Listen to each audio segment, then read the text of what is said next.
Operation ಕಾಗಾರ್ ಯಾವ ಕ್ಷೇತ್ರಕ್ಕೆ ಸಂಬಂಧಿಸಿದೆ? ಆಯ್ಕೆಗಳು: ಮಾದಕ ದ್ರವ್ಯಗಳ ನಿರ್ಮೂಲನೆ, ನಕ್ಸಲ್ ನಿರ್ಮೂಲನೆ, ಭಯೋತ್ಪಾದಕರ ನಿರ್ಮೂಲನೆ, ವೇಶ್ಯಾವಾಟಿಕೆ ನಿರ್ಮೂಲನೆ. ಮೊದಲಿಗೆ ಬಜರುತ್ತಿದ್ದಾರೆ ಪುನೀತ್, ಆನಂತರ ಉಮೇಶ್. ವೇಶ್ಯಾವಾಟಿಕೆ ನಿರ್ಮೂಲನೆ. ಆಯ್ಕೆ 4 ಉಮೇಶ್.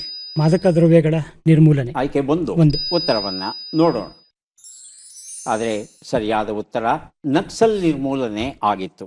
ಛತ್ತೀಸ್ಗಢ, ತೆಲಂಗಾಣ ಮತ್ತು ಸುತ್ತಮುತ್ತಲಿನ ರಾಜ್ಯಗಳಲ್ಲಿ ನಕ್ಸಲ್ ಚಟುವಟಿಕೆ ಇವತ್ತಿಗೂ ಉಂಟು. ಹಾಗಾಗಿ ಈ ಎಲ್ಲ ನಕ್ಸಲ್ವಾದಿಗಳನ್ನು ನಿರ್ಮೂಲನ ಮಾಡಬೇಕು ಅಂತ ಹೇಳಿ 1,00,000 ಪ್ಯಾರಾಮಿಲಿಟರಿ ಪಡೆಯನ್ನು ನಿಯೋಜಿಸಿದ್ದಾರೆ.